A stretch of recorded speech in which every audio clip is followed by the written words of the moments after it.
गौरी पुत्र गणेश भगवान की जय। जय श्री कृष्णा। राधे राधे। बोलिए श्री तुलसी शालिग्राम जी की जय। श्री शिवाय नमस्तुभ्यम। प्रिय भक्तजनों, आज कार्तिक मास के शुक्ल पक्ष की द्वादशी तिथि है और आज देवउठनी एकादशी के व्रत का पारण का दिन है। यानी जिन लोगों ने कल देवउठनी एकादशी का व्रत रखा था वे आज अपना व्रत खोलेंगे और आज का दिन बड़ा ही शुभ और मंगलकारी है।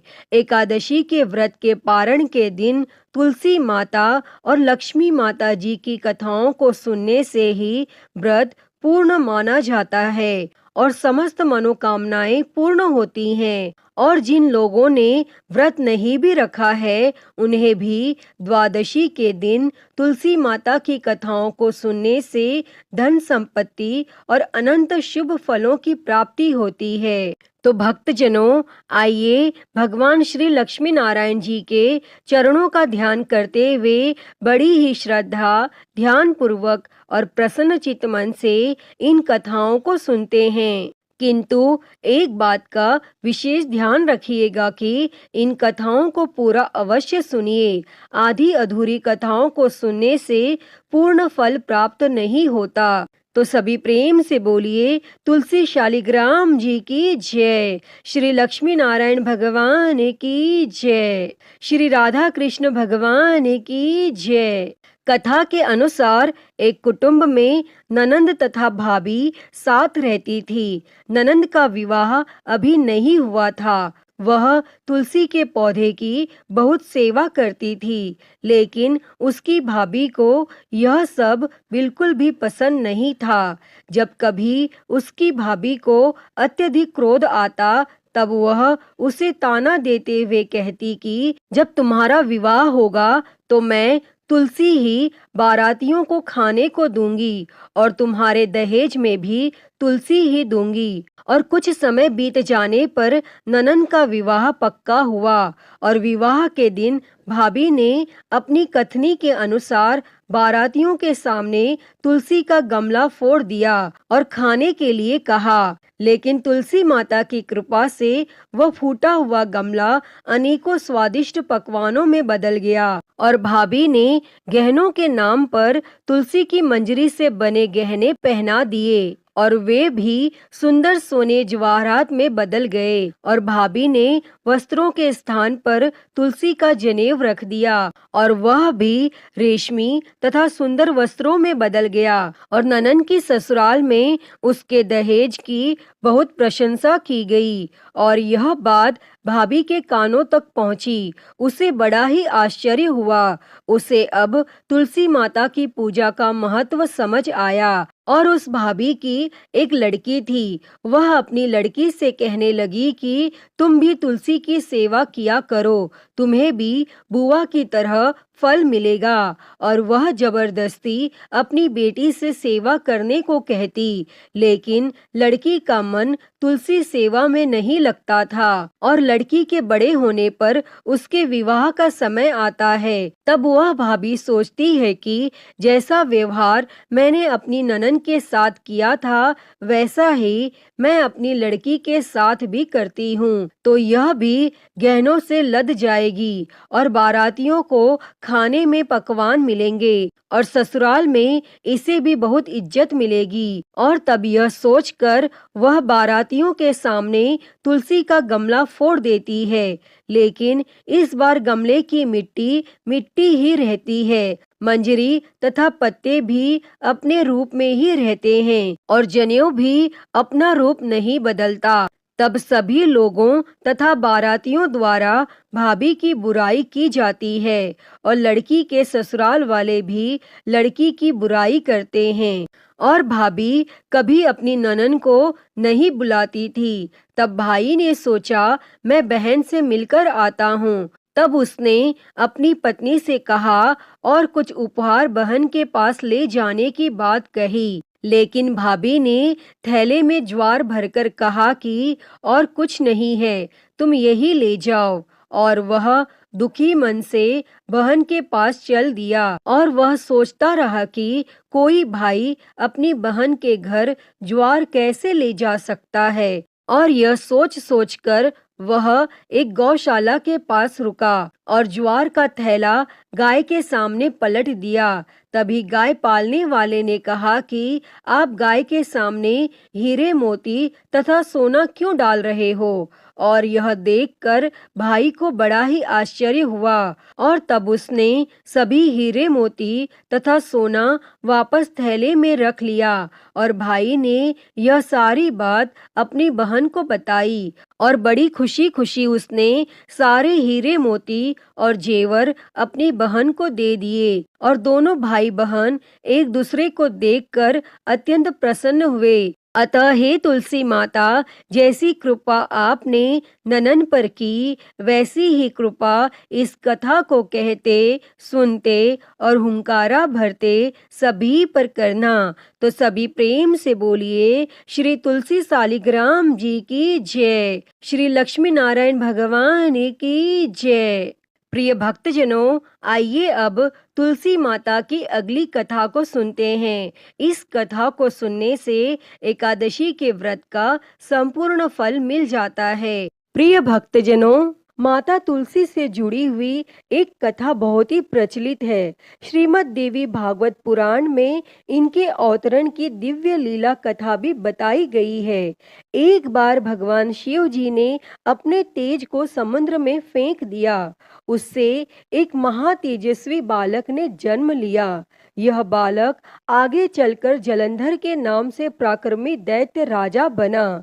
इसकी राजधानी का नाम जालंधर नगरी था। दैत्यराज कालनेमी की कन्या वृंदा का विवाह जालंधर से हुआ। जालंधर महाराक्षस था। अपनी सत्ता के मद में चूर उसने माता लक्ष्मी को पाने की कामना से युद्ध किया, परंतु समुद्र से ही उत्पन्न होने के कारण माता लक्ष्मी ने उसे अपने भाई के रूप में स्वीकार किया और वहां से पराजित होकर वह देवी पार्वती को पाने की लालसा से कैलाश पर्वत पर गया और वह जालंधर भगवान देवाधिदेव शिव जी का रूप धरकर माता पार्वती के समीप गया, परंतु मां ने अपने योग बल से उसे तुरंत पहचान लिया तथा वहां से अंतर ध्यान हो गईं। तब देवी पार्वती ने क्रुद्ध होकर सारा वृत्तांत भगवान विष्णु को सुनाया और जालंधर की पत्नी वृंदा अत्यंत पतिव्रता स्त्री थी। उसी के पतिव्रत धर्म की शक्ति से जालंधर न तो मारा जाता था और न ही पराजित होता था। इसीलिए जालंधर का नाश करने के लिए वृंदा के पतिव्रत धर्म को भंग करना बहुत जरूरी था। इसी कारण भगवान विष्णु ऋषि का वेश धारण कर वन में जा पहुंचे और जहां वृंदा अकेली भ्रमण कर रही थी और भगवान के साथ दो मायावी राक्षस भी थे, जिन्हें देखकर वृंदा भयभीत हो गई और भगवान विष्णु जो कि ऋषि के वेश में थे, उन्होंने वृंदा के सामने पल में दोनों को भस्म कर दिया और उनकी शक्ति देखकर वृंदा ने कैलाश पर्वत पर महादेव के साथ युद्ध कर रहे अपने पति जालंधर के बारे में पूछा। तब ऋषि ने अपने माया जाल से दो वानर प्रकट किए। एक वानर के हाथ में जालंधर का सिर था तथा दूसरे हाथ में धड़। और अपने पति की यह दशा देखकर वृंदा मूर्छित होकर गिर पड़ी और होश में आने पर उन्होंने ऋषि रूपी भगवान से विनती की कि वह उसके पति को जीवित करें। तब भगवान ने अपनी माया से पुनः जालंधर का सिर धड़ से जोड़ दिया, परंतु स्वयं भी वह उसी शरीर में प्रवेश कर गए। वृंदा को इस छल का जरा आभास न हुआ। जालंधर बने भगवान के साथ वृंदा पतिव्रता का व्यवहार करने लगी, जिससे उसका सतीत्व भंग हो गया और ऐसा होते ही वृंदा का पति जालंधर युद्ध में हार गया। और इस सारी लीला का जब वृंदा को पता चला तो उसने क्रुद्ध होकर भगवान विष्णु को शीला होने का श्राप दे दिया तथा स्वयं सती हो गई। जहाँ वृंदा भस्म हुई वहां तुलसी का पौधा उगा। और भगवान विष्णु ने वृंदा से कहा, हे वृंदा, तुम अपने सतीत्व के कारण मुझे लक्ष्मी से भी अधिक प्रिय हो गई हो। अब तुम तुलसी के रूप में सदा मेरे साथ रहोगी, और जो कोई भी मनुष्य मेरे शालिग्राम रूप के साथ तुलसी का विवाह करेगा, उसे इस लोक और परलोक में विपुल यश प्राप्त होगा। प्रिय भक्तों, जिस घर में तुलसी होती है, वहाँ यम के दूत भी असमय नहीं जा सकते।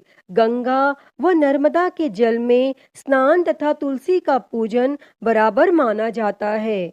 चाहे मनुष्य कितना भी पापी क्यों न हो, मृत्यु के समय उसके प्राण मंजरी रहित तुलसी और गंगा जल मुख में रखकर निकल जाते हैं। वह पापों से मुक्त होकर बैकुंठ धाम को प्राप्त होता है। जो मनुष्य तुलसी व आंवलों की छाया में अपने पितरों का श्राद्ध करते हैं, उसके पितर मोक्ष को प्राप्त होते हैं। तो सभी प्रेम से बोलिए, तुलसी शालिग्राम जी की जय। श्री लक्ष्मी नारायण भगवान की जय। प्रिय भक्तजनों, आइए अब तुलसी माता और भगवान गणेश की कथा को सुनते हैं। इस कथा को सुने बिना तुलसी विवाह व्रत पूर्ण नहीं माना जाता। एक समय नव यौना संपन्न तुलसी देवी नारायण परायण होकर तपस्या के निमित्त से तीर्थों में भ्रमण करती हुई गंगा तट पर पहुंची। वहां पर उन्होंने गणेश जी को देखा, जो कि तरुण युवा लग रहे थे।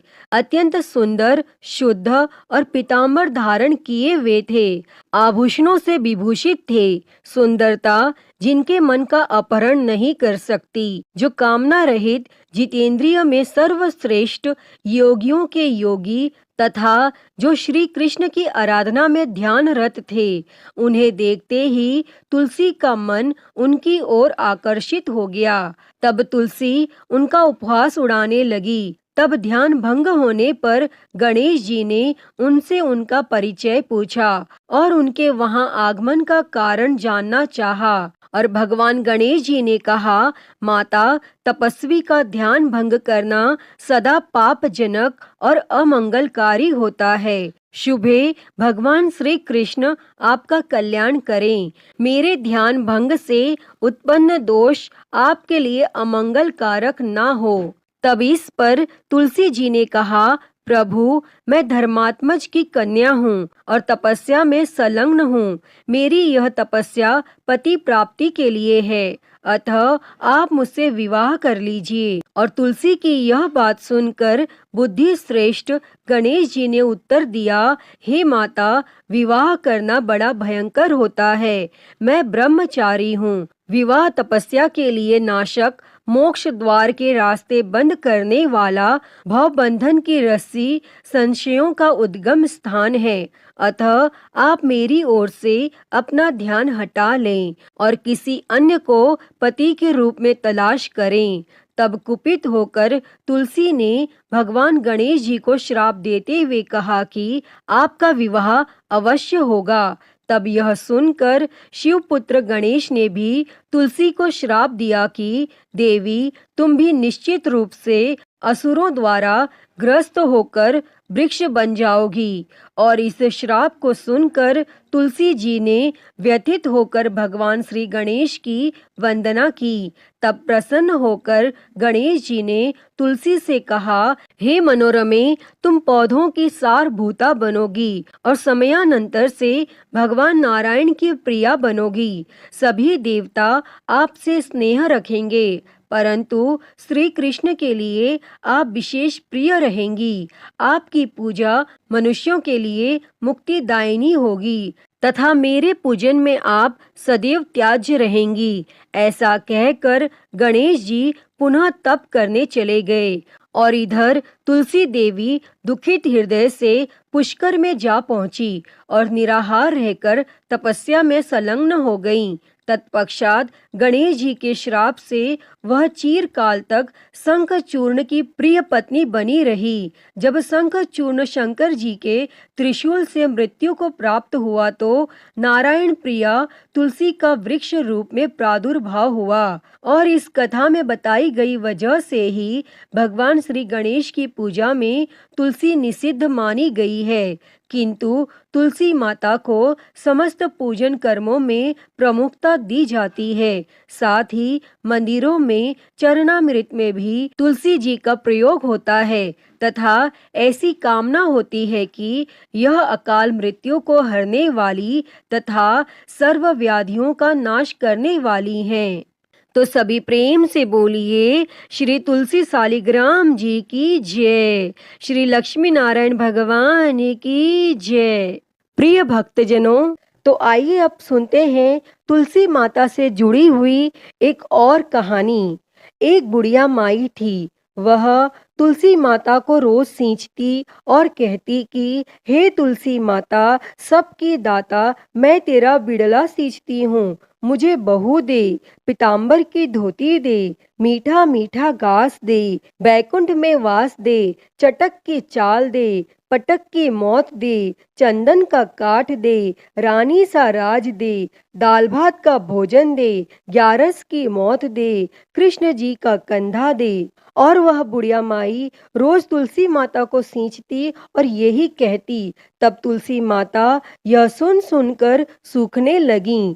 तो एक दिन भगवान श्री कृष्ण ने पूछा कि हे तुलसी, तुम क्यों सूख रही हो? तब तुलसी माता ने कहा कि एक बुढ़िया रोज आती है और यही बात कह जाती है, मैं सब बात तो पूरा कर दूंगी, लेकिन कृष्ण का कंधा कहाँ से लाऊंगी? तब भगवान श्री कृष्ण बोले, जब वो मरेगी तो मैं अपने आप कंधा दे दूंगा, तू बुढ़िया माई से कह देना।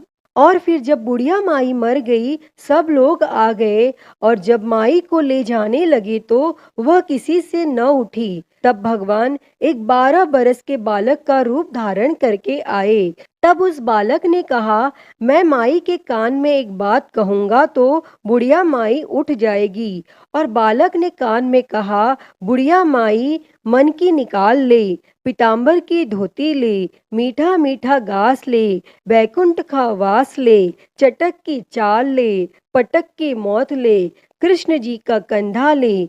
तब यह सुनकर बुढ़िया माई हल्की हो गई। तब भगवान श्री कृष्ण ने कंधा दिया और बुढ़िया माई को मुक्ति मिल गई। हे तुलसी माता, जैसे आपने उस बुढ़िया माई को मुक्ति दी, वैसी ही मुक्ति इस कथा को कहते, सुनते और हुंकारा भरते को देना। तो बोलिए तुलसी माता की जय, वृंदावन बिहारी लाल की जय। प्रिय भक्तजनों, तो मैं उम्मीद करती हूँ कि आपको आज की यह कथाएं बहुत ही पसंद आई होंगी और अगर वीडियो अच्छी लगी हो तो इसे लाइक करें, ज़्यादा से ज़्यादा शेयर करें और कमेंट बॉक्स में तुलसी माता की जय लिखना ना भूलें और हरिहर भक्ति चैनल को सब्सक्राइब कर नोटिफिकेशन बेल को ज़रूर ऑन कर लें। हर हर महादेव। धन्यवाद।